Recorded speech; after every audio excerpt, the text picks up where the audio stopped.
Let's talk about Alexander and the figure presented to the world by the Council of Nicaea as Jesus in the year 325 AD. I know a lot of you will learn something from this, that is if you pay attention.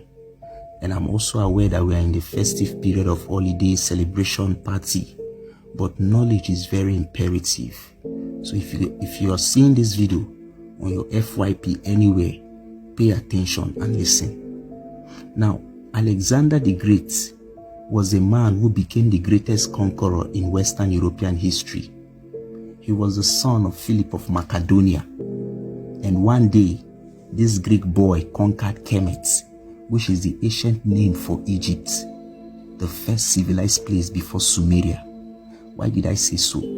I said so because the earliest thing found in Sumeria is just 2500 BCE, whereas the oldest political dynasty in Egypt is 3100 BCE. Even Sudan, a place named Tarseti, it has been found in the graves that 12 pharaohs reigned in Tarseti for at least 200 years before the first Egyptian dynasty.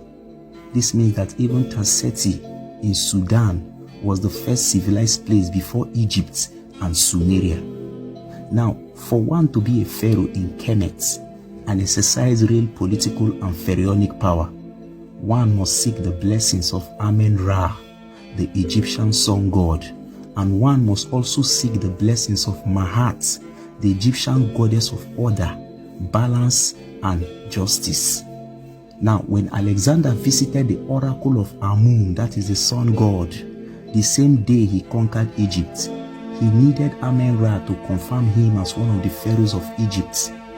Now, Alexander submitted his sacrifice to Amen-Ra, and immediately the Egyptian priests, they confirmed him as one of the pharaohs of Egypt. Alexander automatically became a pharaoh of Egypt. He married an Egyptian black woman. He became a priest in the shrine of the sun god Amen-Ra and started walking around his conquered empires, proudly yelling and telling his subjects that he is now the son of Amen-Ra, the almighty Egyptian sun god. Now, he even made a coin of himself in Egypt, where he was seen wearing the horn of Amen-Ra, a symbol of the sun god. He was deeply and passionately into the African-Egyptian spirituality. He was startled by the Egyptian-African civilization. It was also one of these reasons he was poisoned by his generals and gay lovers. Now, when Alexander died in 323 BCE, his generals, they shared his empires among themselves, but something bad happened. One of the generals, named Sultan, gathered all the other generals in a meeting and he eliminated them. He became the sole leader after Alexander. Now, when Sultan ruled Egypt after the death of Alexander, he refused to worship the traditional deity of Egypt. That is, he refused to worship Amen-Ra, the central deity of Egypt. Remember that Alexander worshipped Amen-Ra, but General Sultan refused to worship Amen-Ra.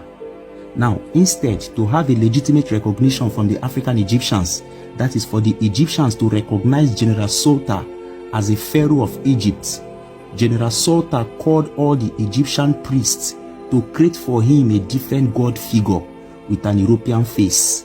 Now, the Egyptian priests, they brought 2 Egyptian deities and 1 Greek deity. They brought Osiris and Heru, that is Horus. These are the Egyptian deities. And they brought Zeus, the European Greek deity. Now, the combination of Zeus, Osiris, and Heru brought into existence Serapis.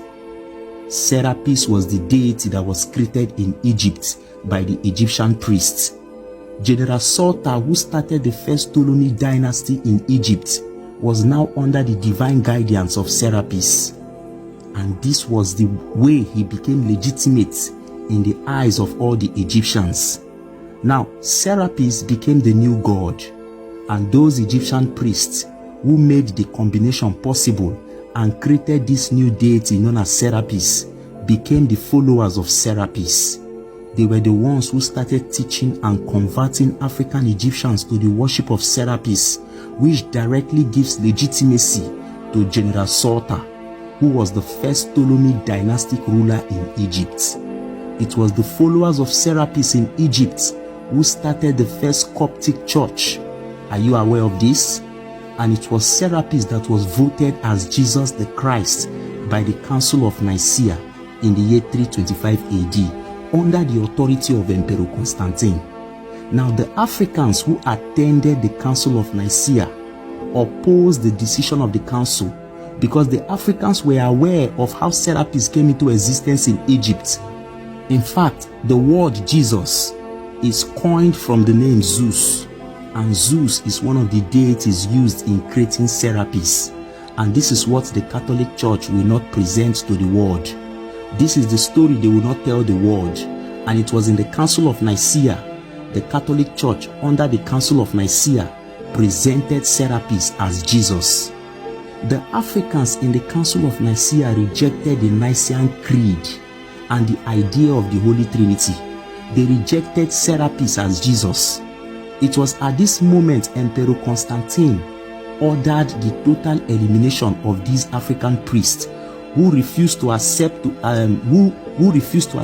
agreement in the Council of Nicaea, and he suppressed all their teachings and writing. One of such African priests was Arius, A-R-I-U-S, who opposed the idea of the Holy Trinity. He's an African priest in Rome. His books were destroyed and all his teachings were declared blasphemy by the Council of Nicaea and the Catholic Church in the year 325 AD.